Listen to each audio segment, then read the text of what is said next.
વલસાડમાં રાજ્યકક્ષાના સ્વતંત્રતા પર્વની ઉજવણી કરવામાં આવી હતી। આ કાર્યક્રમમાં સીએમ ભૂપેન્દ્ર પટેલે ધ્વજવંદન કર્યું હતું। તેમજ ધ્વજવંદનના બાદ સીએમ ભૂપેન્દ્ર પટેલે સંબોધન કરતા જણાવ્યું હતું કે રાજ્યના લોકો એ જ રાજ્યની તાકાત છે। આહાર, આરોગ્ય અને આવાસને સરકારે પ્રાધાન્ય આપ્યું છે। રાજ્યના લોકોને ઘર મળે તે માટે સરકારે કામ કર્યું છે। રોડ નેટવર્ક મજબૂત કરવા 2200 કરોડની રકમ મંજૂર કરી તથા 1262 કરોડના ખર્ચે 3 કોરિડોરનું આયોજન કર્યું છે। 1600 કિલોમીટર લાંબા દરિયા કિનારે બંદરોનો વિકાસ થયો છે।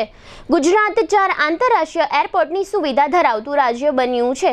આ કાર્યક્રમમાં રાજ્યપાલ દેવવ્રત આચાર્ય, અન્ય કેબિનેટ મિનિસ્ટર તથા વલસાડ સહિતના દક્ષિણ ગુજરાતના સ્થાનિક આગેવાનો અને પક્ષના કાર્યકરો તથા વલસાડના નગરજનો વગેરે મોટી સંખ્યામાં ઉપસ્થિત રહ્યા હતા।